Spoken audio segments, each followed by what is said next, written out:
with duels. So. Okay. So no, we're back, but let's talk about that for a second because I just got back and I want to talk about this. So what's going on? Like, why is the brawl rule so long? So the brawl part is okay. The duel section is okay. It's the duel, and I think part of the problem in this case was that like we were both people who had low power, and like we weren't able to deal anyone a decisive blow early. Yeah, so and just like slogged. And Brad and I both said we did the same thing, where we statted how we think their personality would stat out, rather than trying to build a winner. Like, oh, my guy's pretty well rounded, so I just made him pretty well rounded. But that means you get low power, and he had set like low power, and my defense was okay, and his defense was okay, so it all just evened out, like really hard. I also had a problem with it being. I didn't. Well, not a problem. I was reading the duel rules as I proposed it, like I said, so I didn't know it was going to be stacks of cards every play for multiple moves. Like, you have to get all your cards to see who hits or who doesn't, then you have to get all your cards for your attack and all your cards for the defense, and then play those off each other. You have to do that every time, every round, and you just end up playing with stacks of cards over and over again to do anything. Like, it's like 3 steps to fight, every single round. I have a question. Is Contenders meant to be like more of a campaign thing? Or it is. It's supposed to be a campaign thing. So I feel like the idea of a duel is that is the focus of that session. It's almost like that's the focus of that episode in the series. Is the entire duel. I think that's why it took so long. Yeah, like, because I wasn't trying to do that and make some, like, put just me and Brad on for an hour. It wasn't really. I just thought it sounded like something fun to do. It's like the game's fault. It's the game's fault. Like, the game was designed that way, I think, maybe. Yeah. It'd be interesting is if, like, the narrative control went to whoever wasn't, like, participating in the duel. That would be interesting. So here's something I found out during break. I was supposed to deal everybody 1 card, including me and Aaron, and they are. It's still the highest black card has fictional authority. So I was honestly thinking that when it came down to like duels and stuff, that it would be like literally you get 1 card each or something and play, and then add your stat to like the number or something like that on the card. So it'd be 1 card per round sort of thing, and make it faster. Are we interested in continuing, or should we just continue talking about this? Eric, if you ever did a thing where it was just like you did a podcast, I would absolutely love to be on that, because I think it's fun to talk about games and stuff like that. All right. Well, hold on. All right. Well, you know what? I feel like kind of like calling our game here and talking about the game for a while, if that's okay. Yeah. So we'll scratch this one. Just scratch it there as a lesson. Well, we're not going to get very far. Yeah, it's going to be tough. Like, you can grind through a bunch of the like early scenes like we did.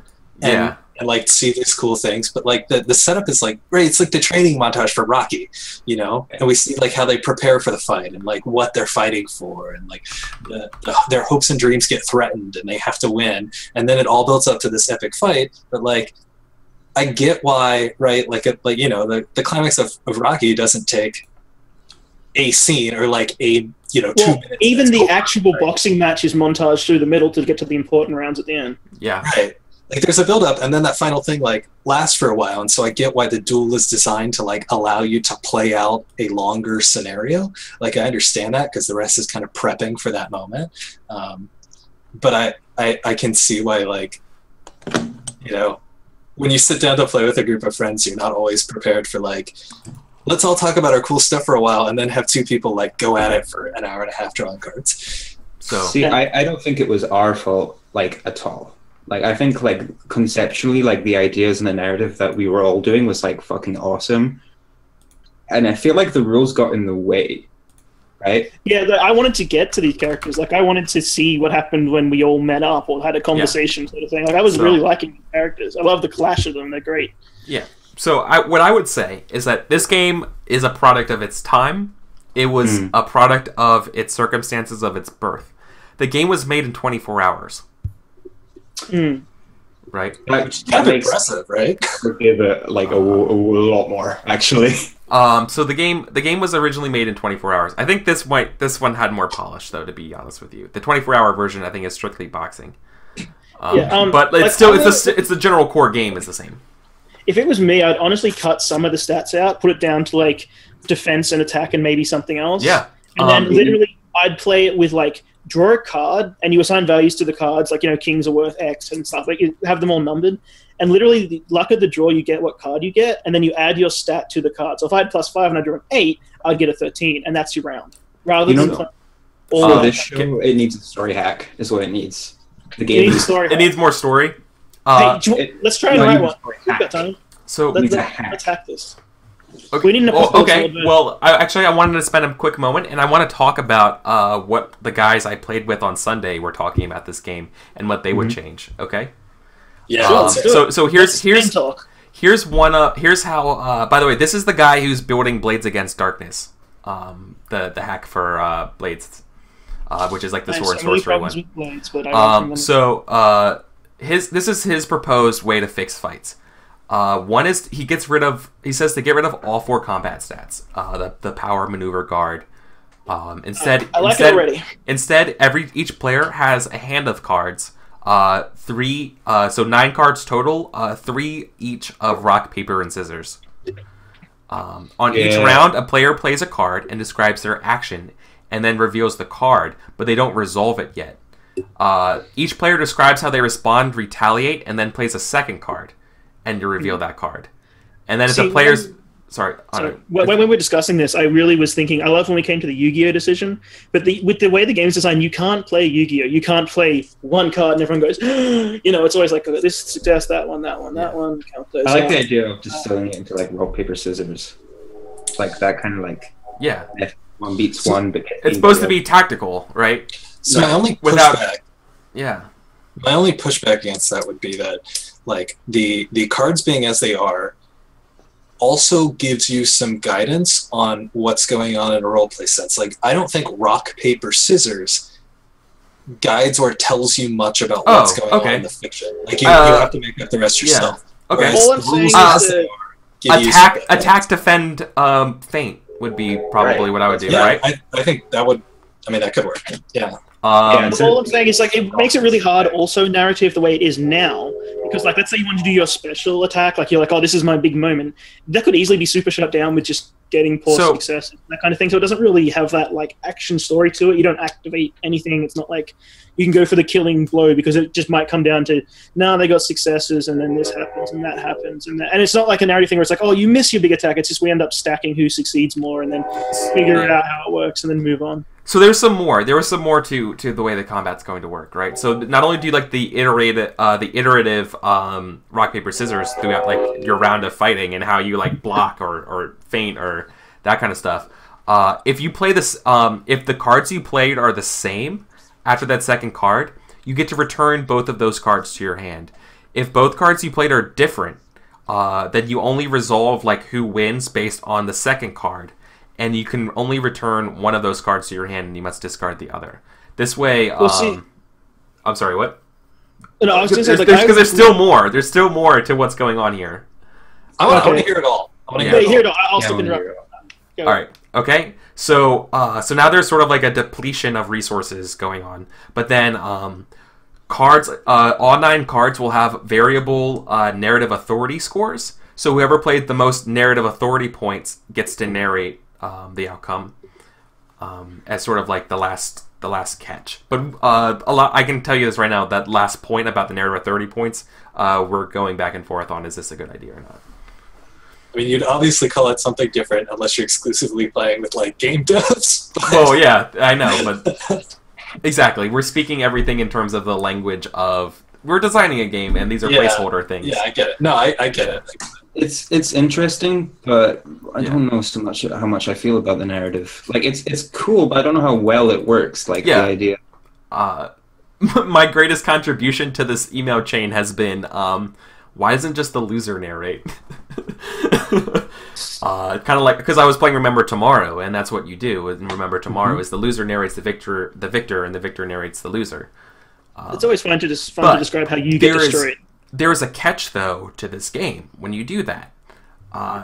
Something we did not do in our duel that comes up is the dirty fighting. Yeah. Because the winner...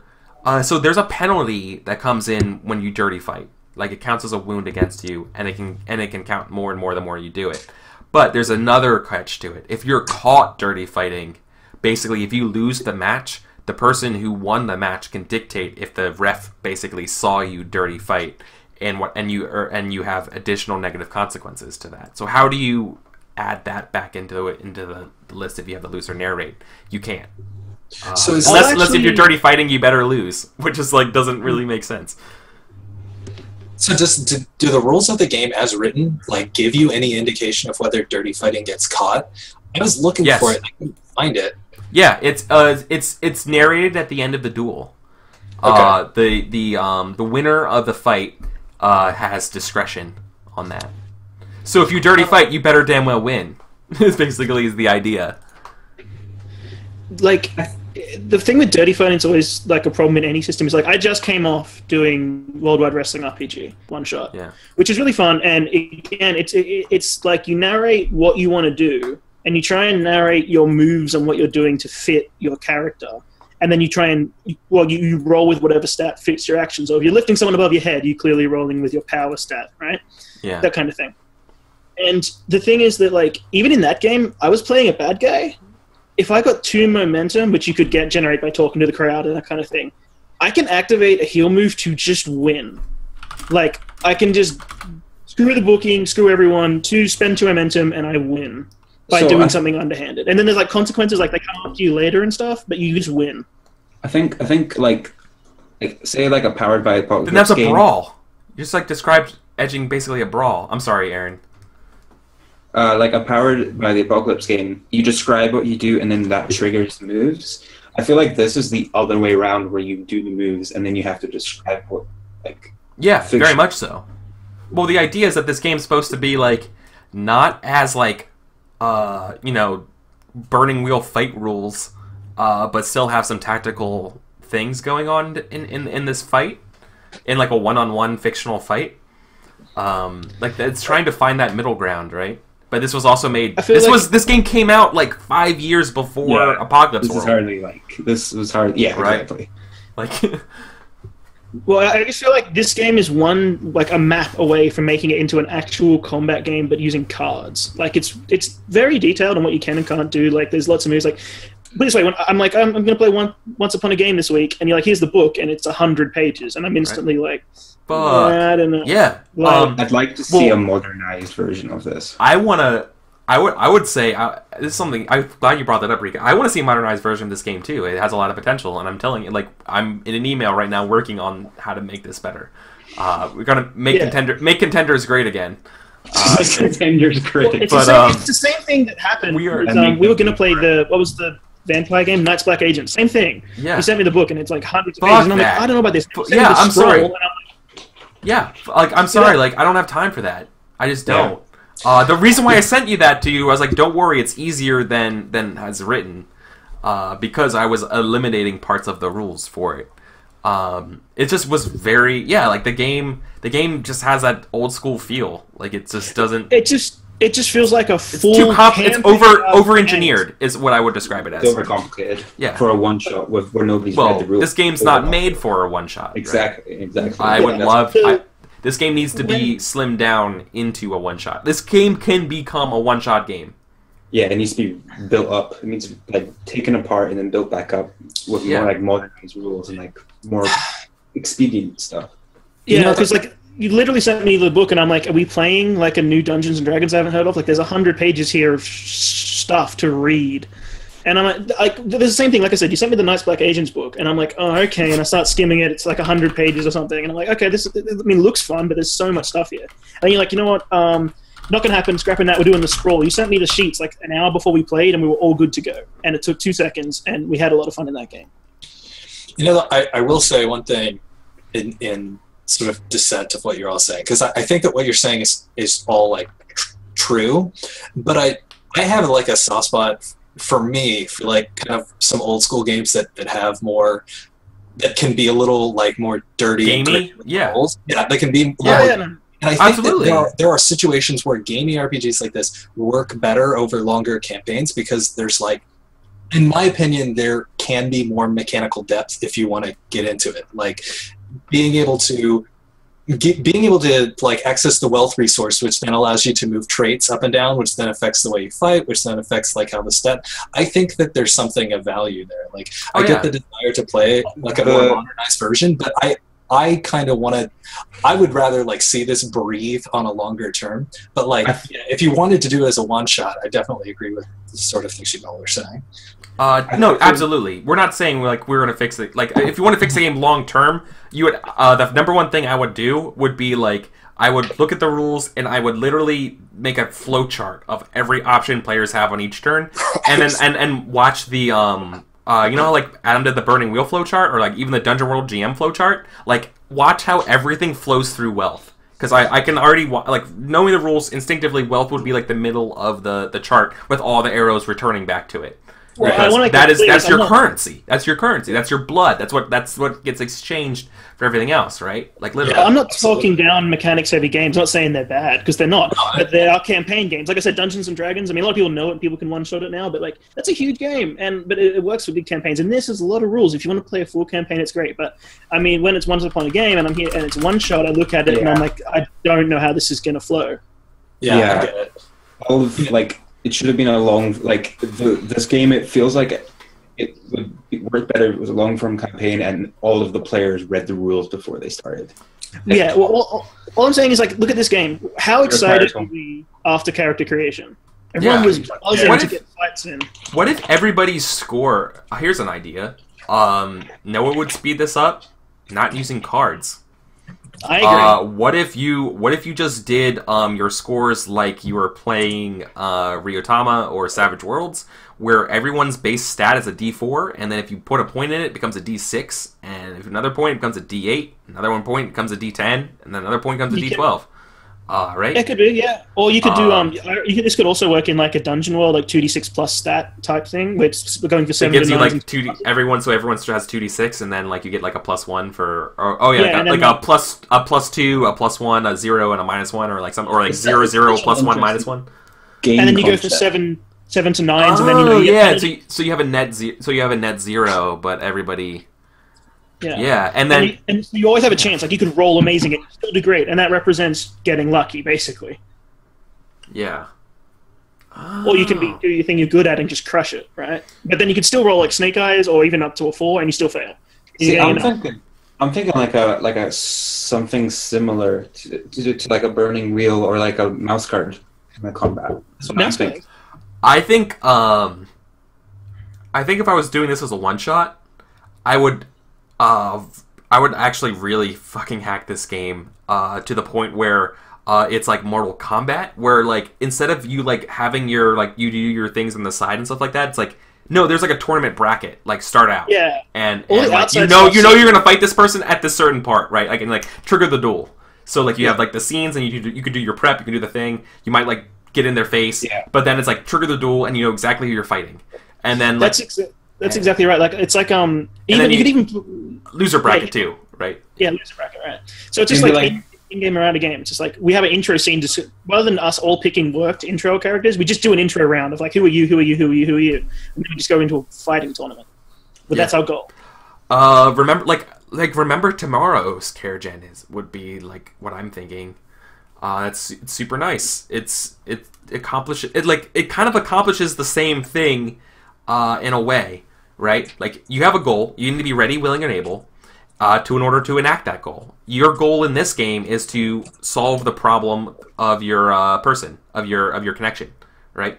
And you need to get certain trigger like check boxes to get that, right?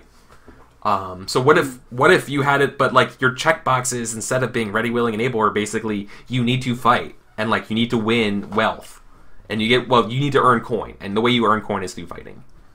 Right, like this game has a weird disconnect where theoretically you could just work to get money to spend on raising your hope, and like with your connection, and win the game, because you don't have to win fights to win the game. It's not necessary. In fact, you don't even have to fight to win a game. Someone else might fight you, and the game allows other people to threaten your connection, and if you're not strong, like, you might lose it. But I'm so glad you brought that up.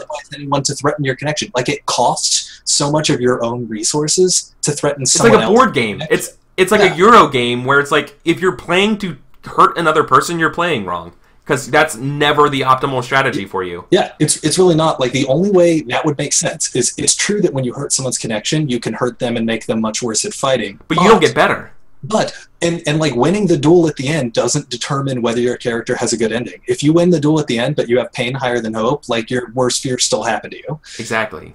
So I think, I think bringing hope and pain, like, closer to the end of, like, the end game, like, whatever that is, for me, I want to play this game in, like, 3-4 hours, right?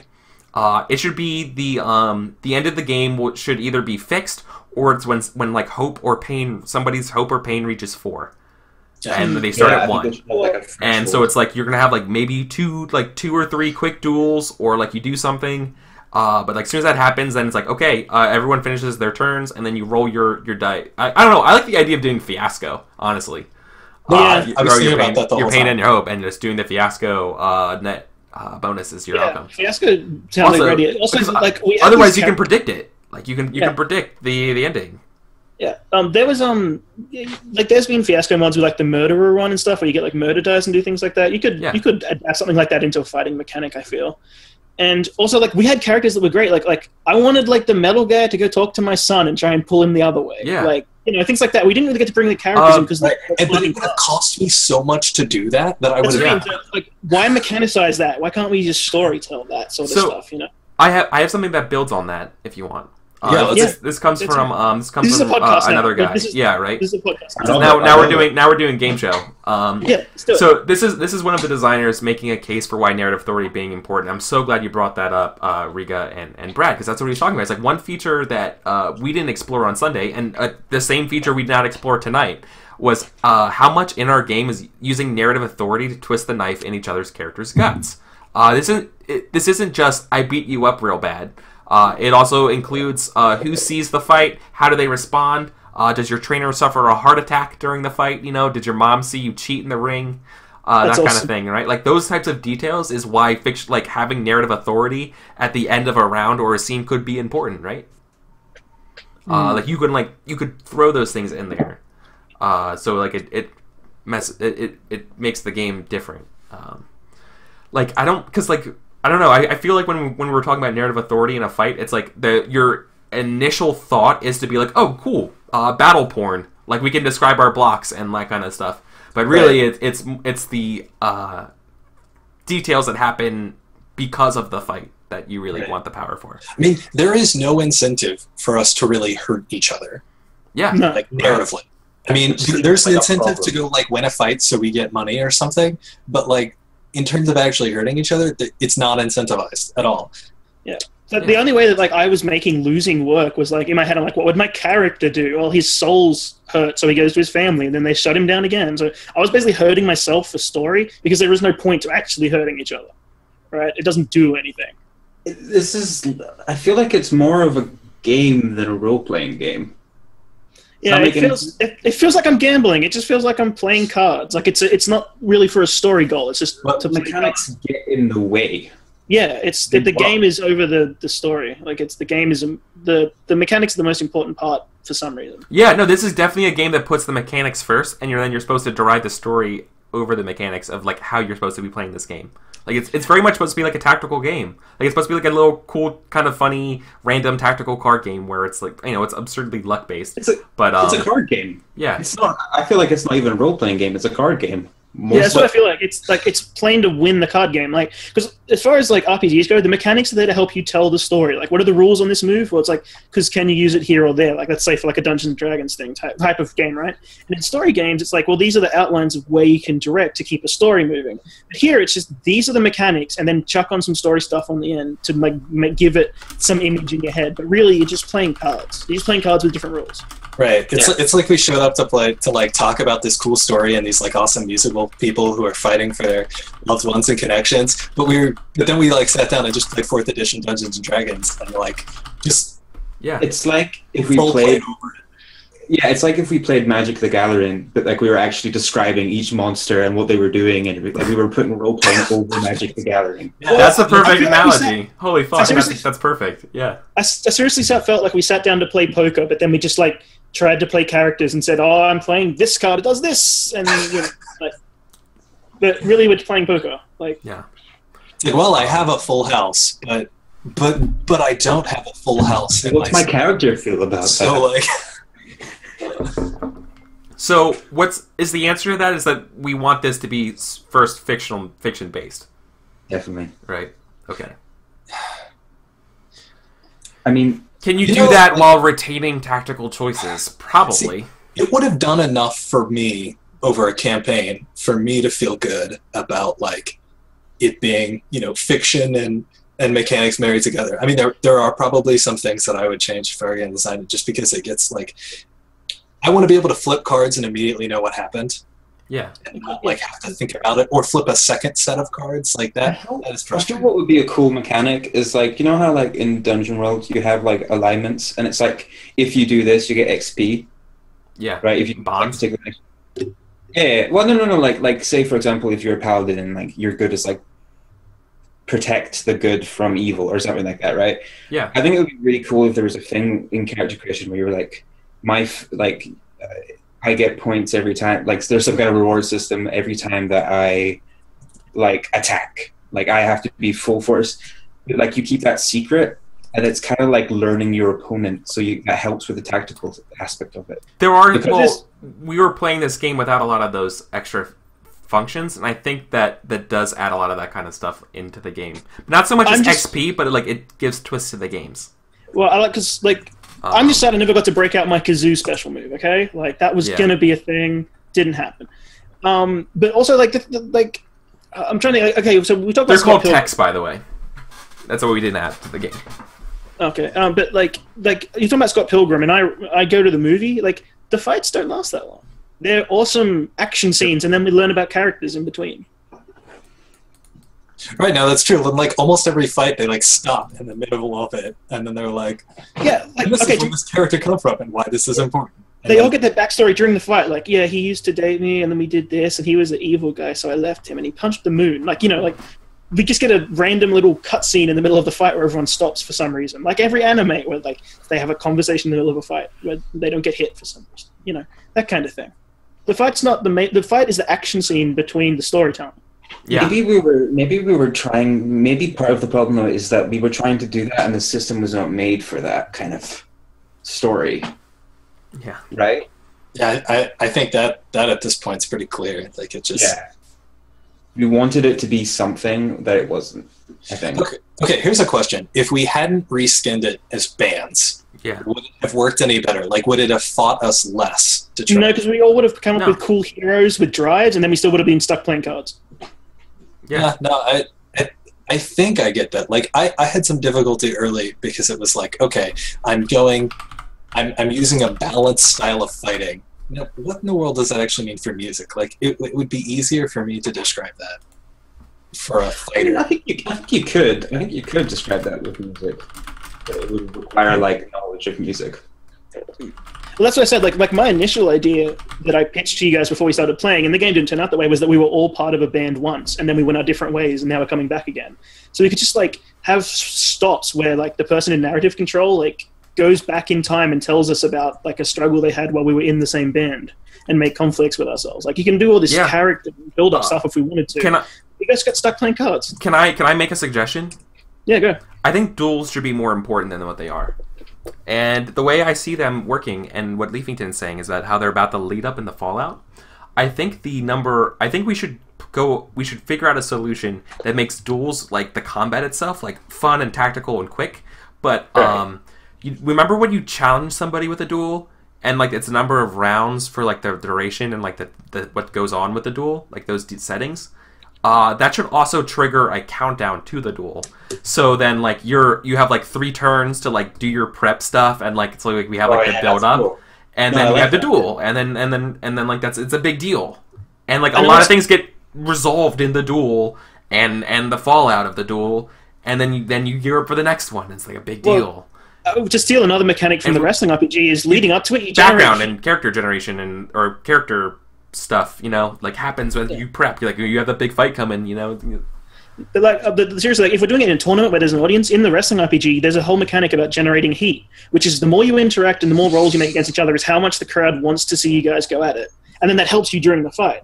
Like you build hype behind your fight because people want to see it. And you do that all outside of the fight, where it's like, I'm going to get you, and then you roll and like, oh, no one cares. So everyone loves it. Boxing and like gladiators and like Battle of the Bands, like fighting. I feel like there should be more like audience stuff.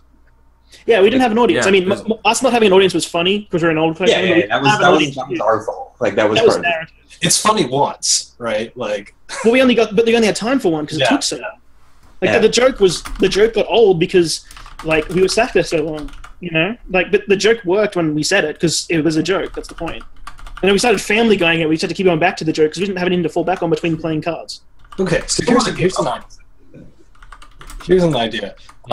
So one thing we didn't get to is that the end game is kind of triggered by someone hitting Renown 6. Yeah. And then like everyone gets to have like one scene where they do a thing, and then you pair off and duel, and then the winners of that duel until you like get to the end. Just do a fighting bracket. Yeah. That is a worthy payoff for like a whole game of lead up. Like if I were going to do it, I would scrap all of the like full duels until the end. Like the only duels that happen.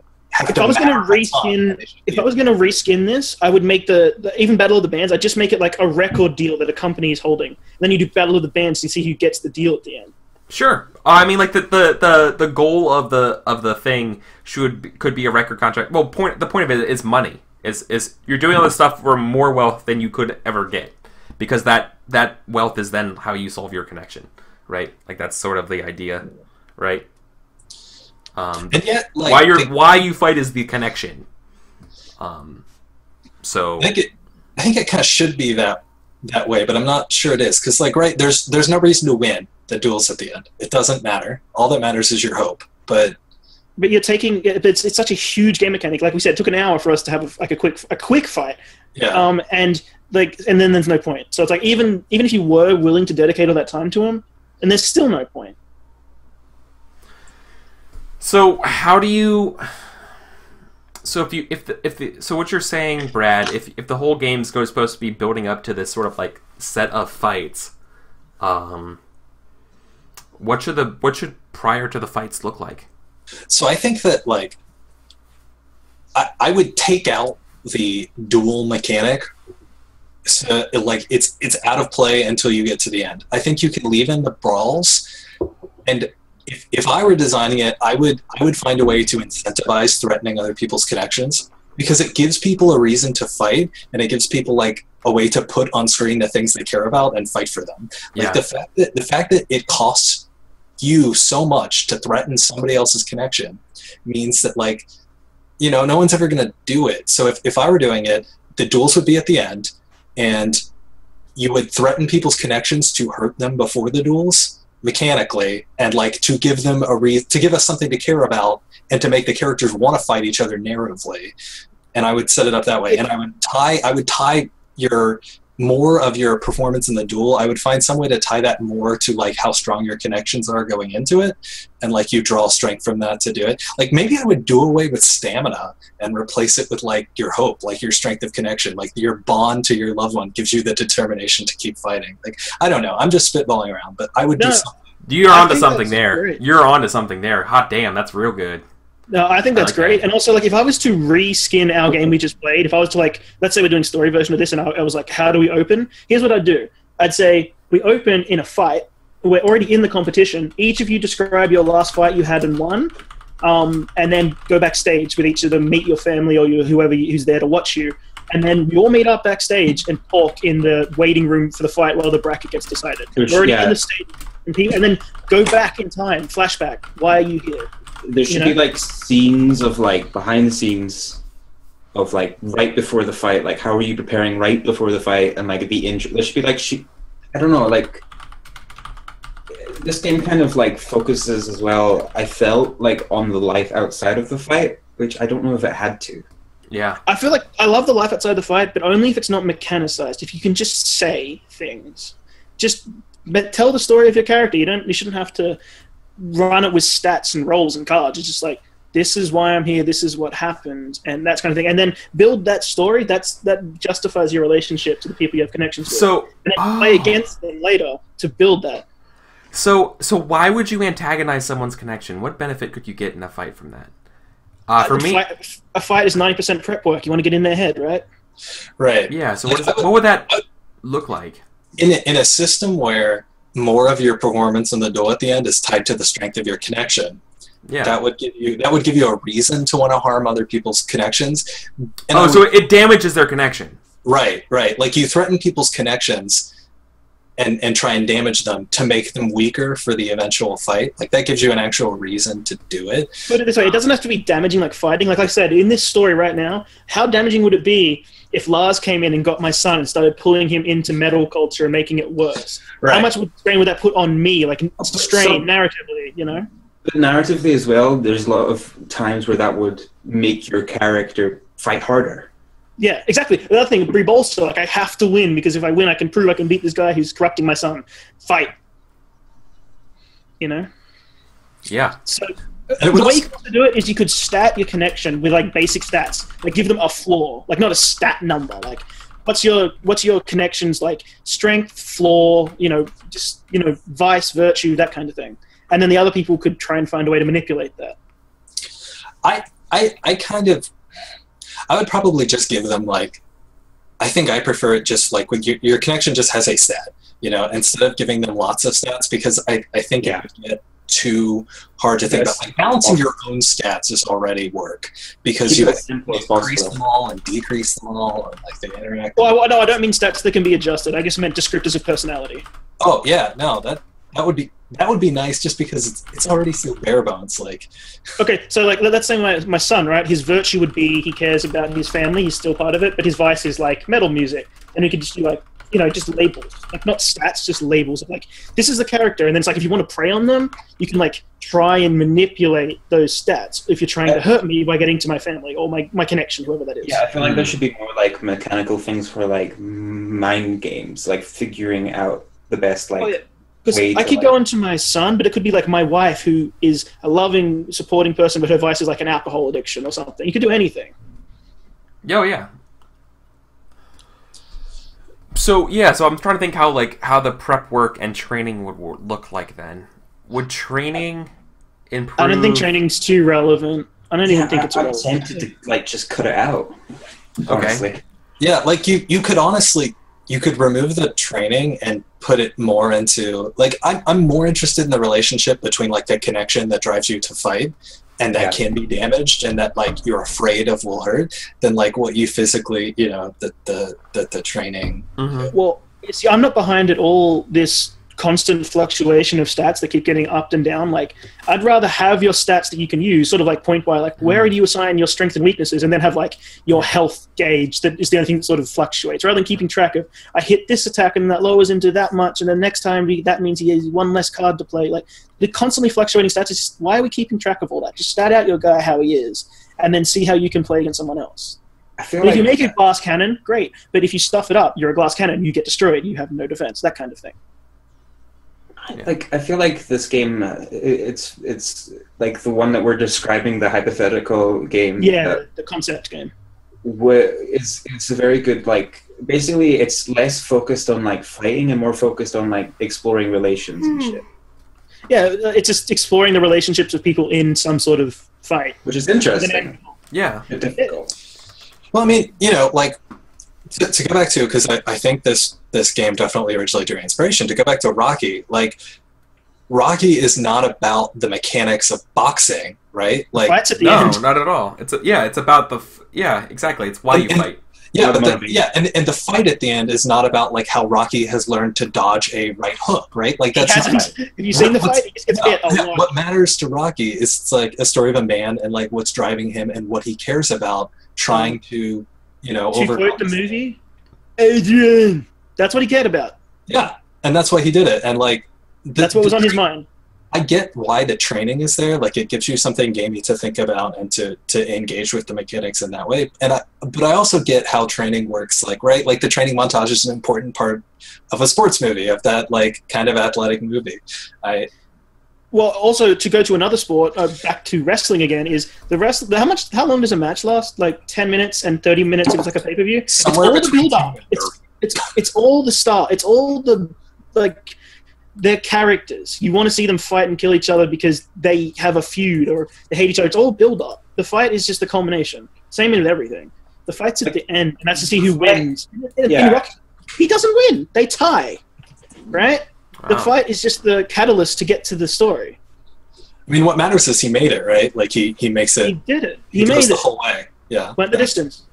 That's the point. He didn't even win. That's the point. And then there were sequels because it made money. Where he won. And then he could defeat God. He could just fight anything. He always wins. I don't know. I think we would, like, if we were to do this, to make concept game for the one shot, we would just have to start from, like, scratch.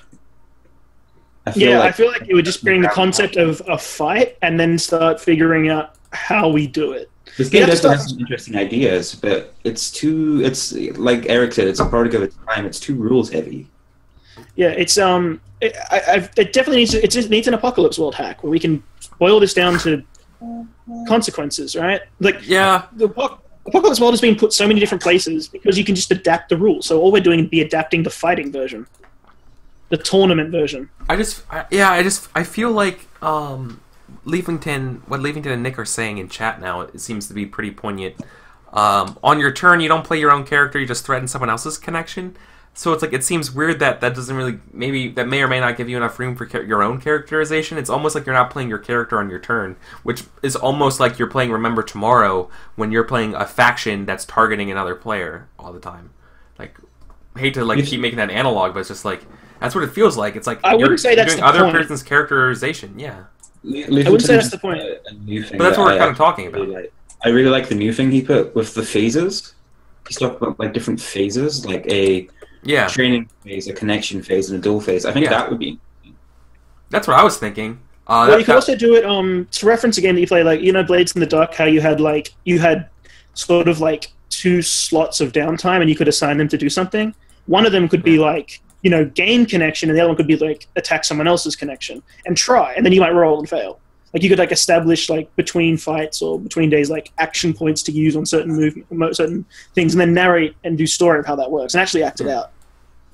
It's interesting to have, like, a competitive role-playing story game.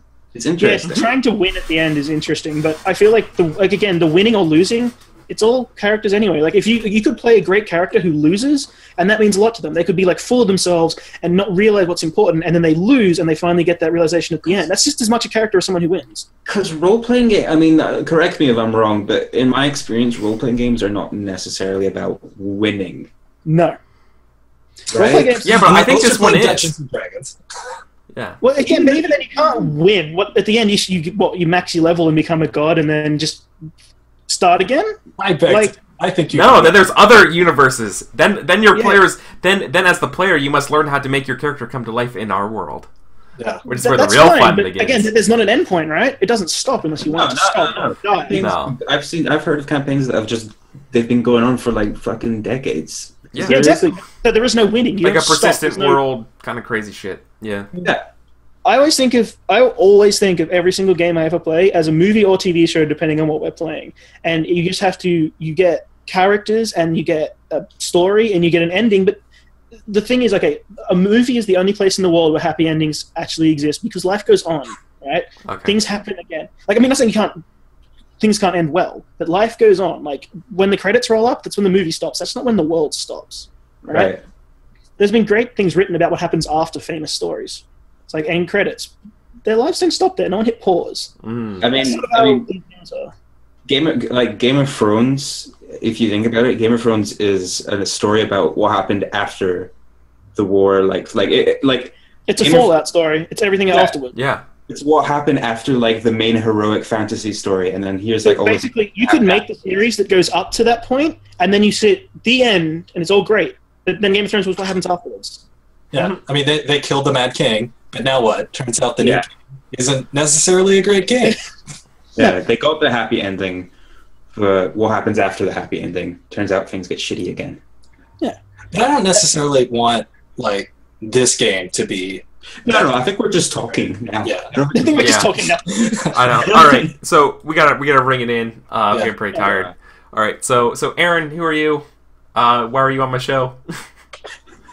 I signed up. Yeah, you did. It's awesome. This was your second time on the show.